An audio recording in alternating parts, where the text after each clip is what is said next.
এটা প্ৰশ্ন কি চলিছে বঙাইগাঁৱৰ ইটা ভাটাসমূহত প্ৰদূষণ নিয়ন্ত্ৰণ কিমান দূৰ ফলৱৰ্তী হৈছে এই উদ্যোগসমূহত ৪২টা ইটা ভাটাৰ ভিতৰত মাত্ৰ ৬টা ইটা ভাটাহে অত্যাধুনিক জিগজাগ টেকনলজিৰ বাকি ৩৬টা ইটা ভাটাত নাই বৰ্তমানলৈ কোনো প্ৰদূষণ নিয়ন্ত্ৰণৰ ব্যৱস্থা আঞ্চলিক কাৰ্যবাহী অভিযন্তা প্ৰদূষণ নিয়ন্ত্ৰণ সমিতিয়ে সদৰি কৰিছে এই তথ্য প্ৰদূষণ ৰোধৰ বাবে যিবিলাক ব্যৱস্থা ল'ব লাগে সেয়াও সম্পূৰ্ণকৈ নোলোৱাৰ অভিযোগ একাংশ ইটা ভাটাৰ বিৰুদ্ধে বিদ্যালয়ৰ ১ কিলোমিটাৰ দূৰত্বৰ ভিতৰত এনে ধৰণৰ ইটা ভাটাসমূহ নিৰ্মাণ কৰিব নালাগে কিন্তু সেই নিৰ্দেশনাও মানি চলা নাই ইটা উদ্যোগসমূহে কেৱল পেনাল্টি লৈ দায়িত্ব সামৰাৰ অভিযোগ জিলা প্ৰশাসনৰ বিৰুদ্ধে অভিযোগ উত্থাপিত হৈছে প্ৰদূষণ নিয়ন্ত্ৰণ বৰ্ডৰ বিৰুদ্ধেও প্ৰদূষণ নিয়ন্ত্ৰণ সমিতিয়েও কেৱল মাত্ৰ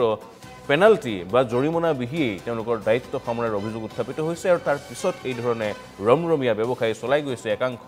ইটা ভাটাৰ মালিকে যিসমূহ নীতি নিয়ম আছে সকলো জলাঞ্জলি দি কেৱল মাত্ৰ অধিক মুনাফা লাভৰ স্বাৰ্থতেই জনজীৱনৰ প্ৰতি ভাবুকি কঢ়িয়াই অনাৰ পিছতো এই ভাটাসমূহ চলি থকা দেখিবলৈ পোৱা গৈছে বিলাসীপাৰাত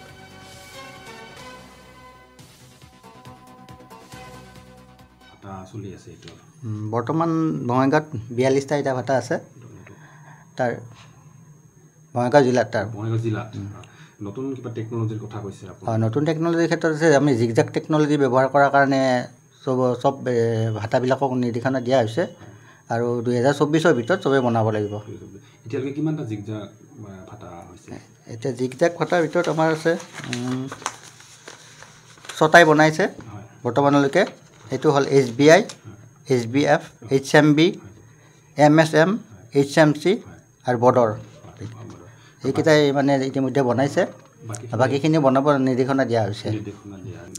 প্ৰদূষণৰ ক্ষেত্ৰত এতিয়া তেওঁলোকে জিগজাগ টেকনলজি যেতিয়া ব্যৱহাৰ কৰিব অট'মেটিক প্ৰদূষণৰ পৰিমাণটো বহুত পৰিমাণে ইণ্ডাষ্ট্ৰি এটা হ'লেতো প্ৰদূষণ হ'বই হয় কিন্তু জিগজাগ টেকনলজিৰ ক্ষেত্ৰত এইটো বহুত কমি যাব প্ৰদূষণৰ ক্ষেত্ৰত তেখেতসকলে যিসমূহ নিয়ম নীতি আছে গোটেই নিয়ম নীতি পালন কৰিছেনে কৰি আছে গোটেইখিনি একেবাৰে কৰা নাই কিছু নিয়ম নীতি কৰি আছে আৰু চেষ্টা কৰিছে আমি চিমনিখিনিও কৰিব দিছিলোঁ ঠিকমতে কৰিব দিছিলোঁ তাৰপিছত আমাৰ মনিটৰিঙৰ কাৰণে যিবিলাক পাৰ্মানেণ্ট প্লেটফৰ্ম লাগে আগত নাছিলে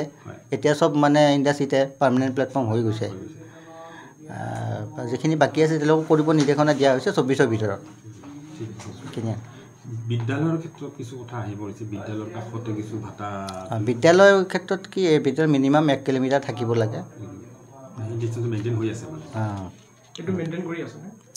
চবেই মেইনটেইন কৰা নাই হেৰি ক'লে ভুল হ'ব কৰা নাই মুখ্যতঃ তাৰমানে আগতে যেতিয়া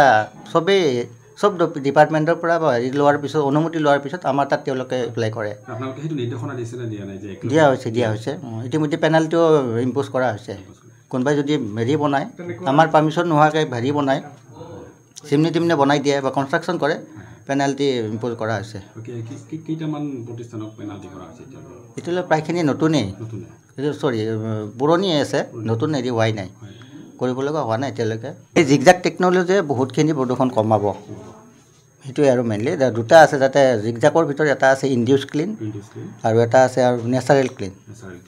ক্লিনৰ চিমনিটো মোটামুটি 150ৰ ওপৰত হ'ব লাগিব আৰু যিটো ইনডিউচ আছে তেওঁলোকে ID ফেন ব্যৱহাৰ কৰিব লাগে